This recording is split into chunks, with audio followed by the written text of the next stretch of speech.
Bueno, espero que estén bien. Estimadas, estimados, hoy vamos a revisar el concepto de percepción. Obviamente, percepción puesto en práctica en la organización, ¿sí? Muchas veces, a lo mejor ustedes han visto esta imagen, que tiene que ver con un efecto de la percepción y ver qué es lo que ven primero, si ven la copa o ven los rostros, ¿cierto? Bueno, eso vamos a tratar de llevarlo a la organización y cómo eso se ve en la organización, ¿sí? Cómo las personas perciben el mundo, cómo perciben el mundo del trabajo.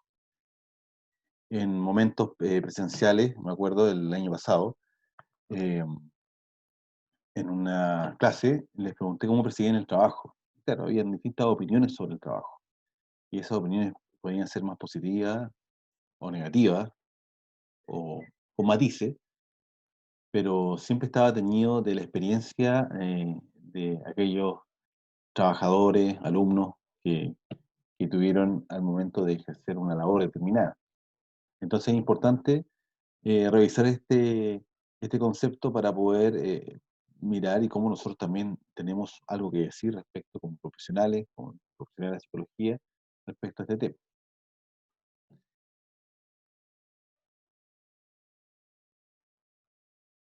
¿Qué es la percepción, entonces? ¿Por qué el comportamiento de la gente está basado en su percepción de lo que es la realidad o no es la realidad en sí? Bueno, en este caso el mundo, en la forma en que se percibe, es el mundo que es importante desde el punto de vista conductual, ¿sí? Cómo las personas van captando el mundo, cómo captan el día a día, es la forma que va a marcar o va a hacer diferencia en una actitud respecto a una determinada labor en el trabajo, ¿sí? Hay ciertos factores que influyen en la percepción, como por ejemplo, cómo explicamos que los individuos puedan mirar las mismas cosas e interpretarlas de manera diferente. Muchas veces en el trabajo se pide que las cosas o los problemas se miren desde, o la realidad que están experimentando, eh, se viva desde el vaso medio lleno, se dice, que sería una actitud más positiva, que a lo mejor es el mismo problema, ¿no es cierto? Y los trabajadores lo están percibiendo de distintas formas. A lo mejor algunos lo están percibiendo desde el vaso medio vacío, ¿sí? O una percepción más negativa de lo que acontece. Bueno, hay distintos factores que operan para modelar y distorsionar la percepción. Primero que todo vamos a tener a un concepto como el blanco, ¿sí? Que es lo que nosotros estamos mirando, o por ejemplo, el ejemplo anterior tiene que ver con el problema, ¿no es cierto? Ese es el blanco, o una determinada, de alguna forma, edificio, un objeto, un vehículo, o un paisaje, un cuadro, ese es nuestro blanco, ¿no es cierto? El cual está compuesto por distintos atributos, por sonido, por belleza, rareza, tamaño, etcétera, ¿sí? Y por otra parte está la percepción de aquellos que están enfrentados a este estímulo, ¿sí? Del perceptor están las actitudes, motivos, intereses, experiencias y expectativas, ¿sí? Y de la situación, el tiempo, el entorno social, el entorno de trabajo y también el momento emocional, ¿sí? Eso no lo podemos dejar de lado. Primero, el preceptor dice que cuando un individuo observa un blanco y trata de interpretar lo que ve, esa interpretación está fuertemente influida por las características personales del perceptor individual. Tiene que ver con su realidad, con su vivencia, con su aprendizaje, ¿sí? Por ejemplo, si usted o sus papás de repente se compraron un auto, un color, esto es muy clásico, aquí sale, por ejemplo, un auto, un auto blanco, ¿sí? Empiezan a notar que ese auto, empiezan como a darse cuenta que en la calle están circulando muchos de esos autos, ¿sí? O los empiezan a ver, cosa que antes no se habían fijado. Entonces, a esto se tiene que ver justamente con es la experiencia o en quiénes nos vamos fijando. Nosotros nos fijamos respecto a aquello que conocemos, ¿sí? Aquello que que asimilamos. Entonces, nuestro ojo o nuestros sentidos se van agudizando respecto a aquello que conocemos. Aquellas cosas que no conocemos se vuelven invisibles. Y esto es un concepto muy importante que pasa en la cultura de la organización, ¿sí? Ciertas conductas, eh, ciertos estímulos que son comunes, en este caso, a lo mejor en nuestra cultura, vamos a tener mucho más atención en poder percibirla, ¿sí? Eh, y a lo mejor vamos a comparar con otras, ¿no es cierto? Entonces, claramente, estas características o estos estímulos nos vamos a fijar de acuerdo a nuestras características personales y a nuestros aprendizajes. La necesidad o motivos insatisfechos claramente van a estimular a los individuos y puede ejercer una fuerte influencia, en este caso, en sus percepciones.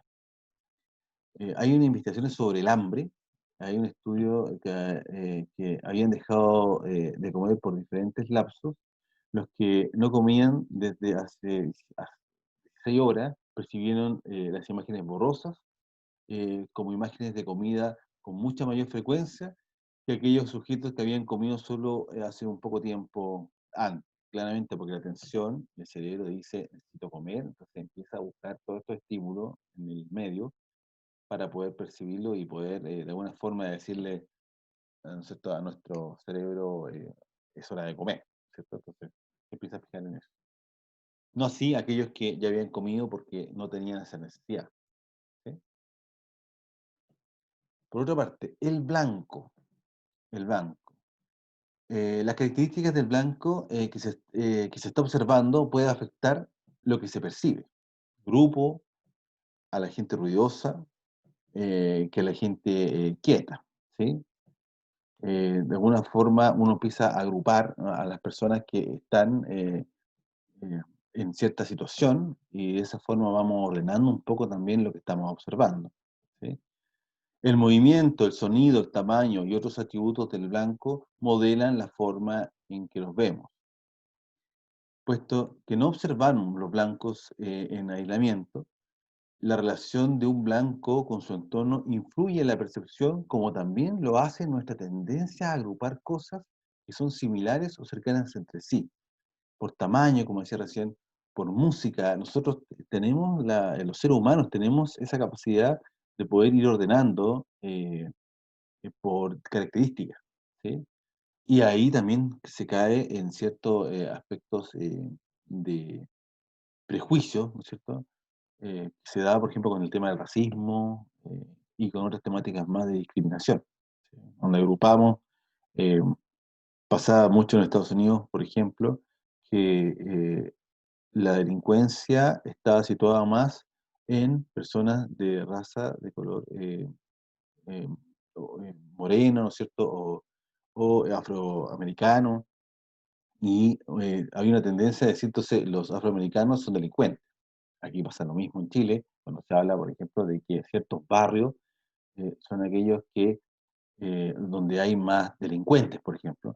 Y de esa forma se crea una serie de discriminación cuando mucha de la gente que vive en distintos barrios eh, y que a lo mejor tienen cierta incidencia más de delincuencia, no, la gran mayoría son personas trabajadoras y no son delincuentes. Entonces, claramente existe una forma, desde el punto de vista negativo, de agrupar eh, y señalar también o rotular lugares, ¿sí? Eh, o personas con una determinada raza. Ahora, claramente esto tiene una tendencia que también puede ser positiva en cuanto a mirar y ordenar, o sea, como función nos sirve para poder tener un orden mental de aquellos estímulos que estamos percibiendo, ¿sí? Esa es como la gran función. Ahora, lo que le expliqué hace un rato tiene que ver justamente con aquellos problemas que pueden surgir y por eso también desde el método científico se busca tener cierta eh, capacidad para poder mantener un equilibrio en la opinión, ¿no es cierto?, y en la búsqueda de conocimiento, ¿sí? Puesto que no observamos los blancos en aislamiento, la relación de un blanco con su entorno influye entonces en la percepción como también lo hace nuestra tendencia a agrupar cosas que son similares o cercanas entre sí, ¿sí?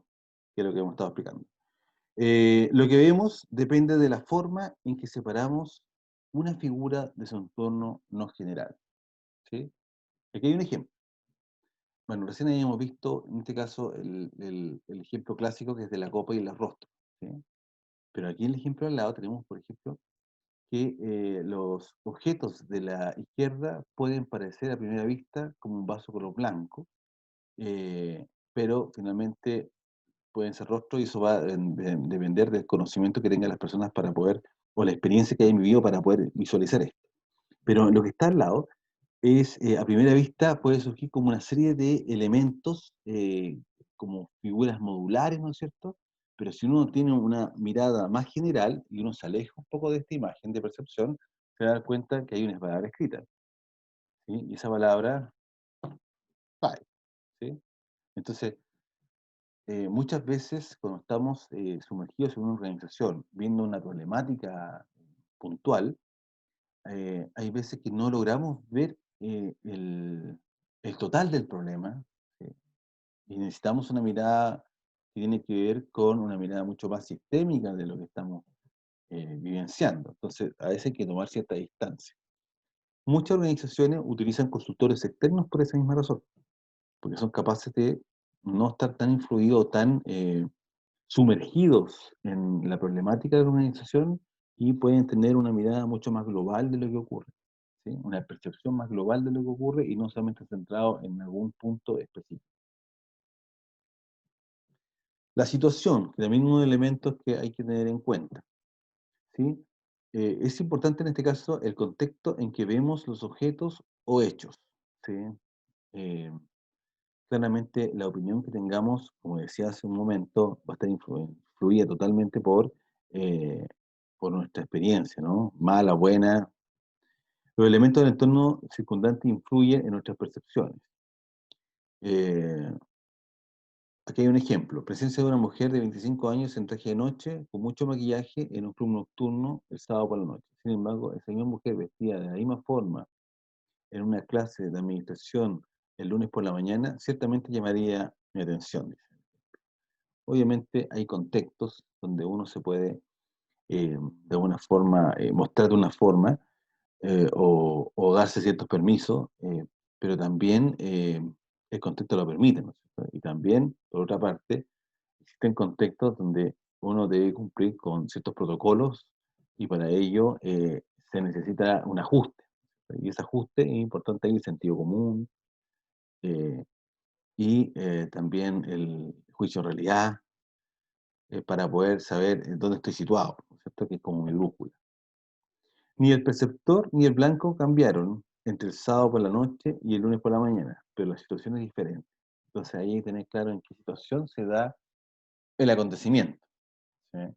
Eh, a propósito de lo que ocurre con el tema de la pandemia, eh, hay ciertas temáticas que antes estábamos súper habituados a poder vivirlas y resolverlas de manera presencial, eh, sin mayor problema, o sea, ni siquiera se cuestionaba. Pero a propósito que nos vamos a salir, o está mucho más restringida el poder salir, eh, se ha vuelto mucho más, a veces digital las soluciones para poder abordarla, y por lo tanto hay temáticas que ya han pasado como a segundo plano. Ejemplo, muchas veces la vestimenta, si estoy con pantufla o no estoy con pantufla en una reunión, como se trabaja a través del computador o de estos sistemas como Zoom, ¿no es cierto? O Team y otros más, eso pasa a segundo plano porque no cobra importancia porque la visual o la visión solamente se da desde el torso hacia arriba, entonces no importa si estoy con pantufla o no trabajando, ¿sí? Entonces, claramente que hay cosas contextuales que no tienen mucha importancia que la tendrían si yo voy a una reunión presencial y voy con pantufla, ¿sí? Entonces, claramente hay temáticas que hay que tener ojo. Ahora, tampoco en una instancia, por ejemplo, aquí de clase, yo podría estar con otra vestimenta, ¿no es cierto? Con un traje de baño, haciendo la clase, porque claramente no es lo adecuado. Entonces, ustedes son los mismos, yo soy el mismo, pero el contexto es el diferente, ¿sí? Entonces, no podría estar en esa situación, entonces tengo que tener una ropa adecuada para poder hacer la clase. Y así a usted se le pueden ocurrir muchos ejemplos más de ese tipo. Percepción selectiva. El concepto de percepción selectiva habla que cualquier característica que hace que una persona, objeto o hecho destaquen incrementará la probabilidad de que se le perciba, ¿sí? Y ahí muchas veces en clase se utiliza, por ejemplo, hacer cambios, inflexiones de voz. Y eso permite que las personas que han perdido atención o han perdido la atención y la percepción de lo que se está hablando en clase, permiten que las personas puedan volver nuevamente. Y en el trabajo ocurre lo mismo. Muchas veces la monotonía hace que las personas pierdan a veces el sentido de objetivo laboral y hay que hacer poner algunos acentos, cambiar un poco la rutina, cosa que ese colaborador no se canse o no deje de percibir aquello que es importante para la organización. ¿Sí? ¿Y por qué? Porque es imposible que asimilemos todo lo que vemos. Solo podemos captar determinados estímulos. Esto explica la razón por la cual es muy factible que usted se fije en automóviles como el suyo respecto al ejemplo anterior, o se fije en este caso en otro trabajo, en otro aspecto del trabajo. Eh, Algunas de las cosas, por ejemplo, que se hacen tienen que ver con algunos acentos en el trabajo, a propósito del mismo ejemplo, que tiene que ver con generar actividades que permitan que las personas tengan una experiencia gratificante respecto a lo que están haciendo y cosa que marque un hito respecto a su trabajo, ¿sí? Y de esa forma las personas puedan seleccionar de mejor forma eh, el hacer o las habilidades en el trabajo. ¿Sí? Eh, Como no podemos observar todo, entonces es importante, si ustedes han estado en alguna organización donde existen como carteles de colores, o obviamente rojo, amarillo, para llamar la atención, sobre todo en situaciones de peligro, lo que busca es alertar. Entonces hay un mensaje escrito respecto a lo que tiene que tener cuidado el trabajador y se coloca ahí un cartel con ciertos colores, percepción, porque claramente el cerebro tiene una percepción selectiva y va a buscar o le va a llamar la atención aquello que esté de alguna forma destacado. Pero si está todo destacado, se va a perder, porque nosotros, nuestro cerebro, no podemos tener una atención máxima a todos los estímulos que están. Entonces, tiene que ser, no todo destacado, obviamente, y aquello que es importante destacarlo. Muchas veces ustedes estudian con fotocopia, ¿no es cierto? Y marcan con destacador aquello que es importante. Ahora, si ustedes marcaran todo con destacador, perdería la razón de ser el destacador en ese texto, ¿no es cierto? Que es aquello que permite usted visualizarse en aquellos conceptos claves para poder comprender lo que dice ese texto. Por otra parte está el efecto halo, ¿sí? En realidad, más que por otra parte, es como dentro de la misma línea está el efecto halo. Dice, cuando tenemos una impresión general acerca de un individuo con base en una sola característica, como su inteligencia, su seguridad o apariencia, está operando el efecto halo. Y eso también tiene que ver con la experiencia y también tiene que ver con algo que conversamos un ratito, que son eh, aquellos prejuicios que hacen discriminar. Entonces uno dice, si alguien se baja, por ejemplo, de un vehículo caro, ¿no es cierto? Uno dice, oh, podría decir, qué exitoso la persona que se va bajando de ese vehículo, porque hay todo un contexto social, cultural, que dice que al parecer aquellos que tienen dinero son exitosos, ¿sí? Ahora, como yo soy psicólogo y me ha tocado también trabajar en el área clínica, uno después se entera de que no son tan exitosos, ¿sí? O son exitosos en cierta parte de su vida. Y a lo mejor una persona sin ese vehículo o sin vehículo, ¿sí? Y uno lo ve en la calle como una persona común y corriente, puede ser mucho más exitoso en muchos aspectos de su vida que esa persona que uno tiene como un referente casi de revista de que es exitoso. Entonces, ojo con este tema, con el efecto halo. Uno puede ver, por ejemplo, un trabajador con un buen ranking de ventas, eh, ¿sí? Con, con cumplimiento de metas full, pero uno ve números, ¿no es cierto? Entonces, también uno podría cuestionar cómo logró o investigar cómo logró esos números, de éxito y a lo mejor se puede encontrar con sorpresa, ¿sí? O a lo mejor también se puede encontrar que hay un nivel de sacrificio tal que la persona se tiende a quemar en el tiempo en el trabajo porque es demasiado el esfuerzo que eso involucra, porque se han establecido metas muy lejanas. Entonces esa persona trabaja más de las horas que tiene que trabajar, eh, más de los días que tiene que trabajar, hay un esfuerzo y la persona ya al cabo de 5 o 6 meses se quiere ir de ese trabajo. Entonces, también es un material para poder revisar aspectos que tienen que ver con este tema, ¿no es cierto? No siempre juzgar con este efecto halo, como con una característica o un par de características, rotular inmediatamente a un grupo o una persona o una organización por hecho o un contexto particular, ¿sí?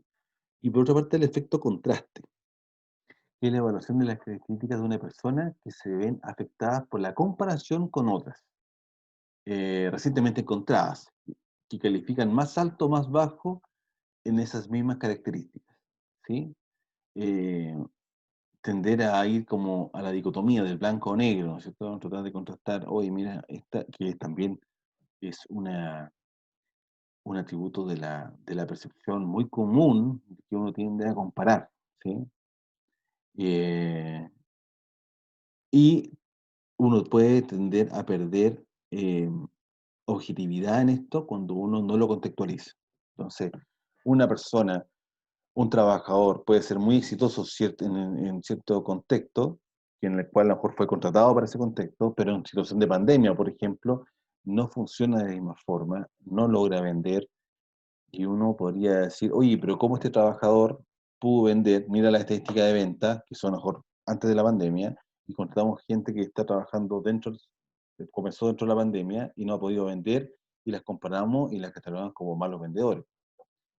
Y claramente eso va a depender del contexto. En este caso, el contexto pandemia va a marcar una diferencia. Tenemos que tenerlo en el mismo contexto ambos trabajadores para saber qué tan buenos son en lo suyo, ¿sí? Además de otras variables que podríamos revisar. Entonces, ojo también con ese tema. Proyección.